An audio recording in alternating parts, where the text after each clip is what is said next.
Well, I'm joined now by journalist Simon Speakman-Cordal, who can tell us a bit more on this story. He's in Tunisia. Simon, can you give us an update on what's happening, what reaction to these killings we have? Well, the country is still, I think, getting used to the news. Many people here had thought, this sort of story and these sort of attacks were, long behind us.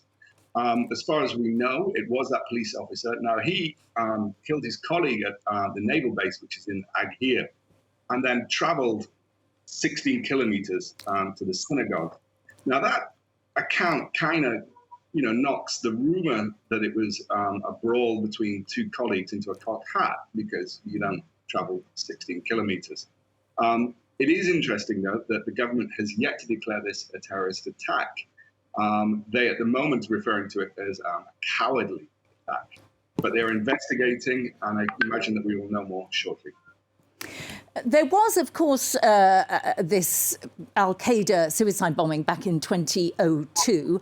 And after that, security was really tightened up. The Jewish community felt extremely shaken and worried. It also had an impact on tourism. What went wrong that security was too lax and this happened?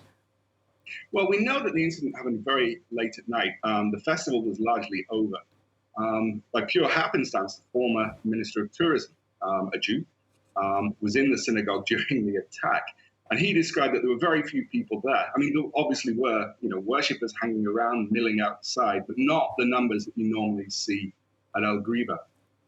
It's pure coincidence I'm not there myself. It was something I go to most years. And it really does get busy.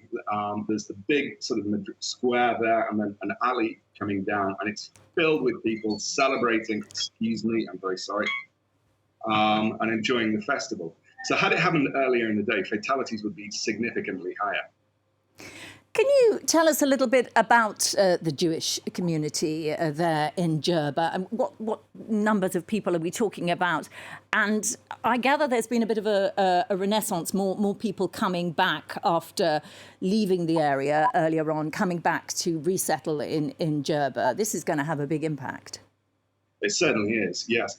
I mean, it's important to stress we don't know everything yet, but we do know that after the Second World War, the Jewish population of Tunisia was significant and thriving. We had many in La Guillette, which is near here, a large number on Djerba. Now, over the last years, those numbers have dwindled.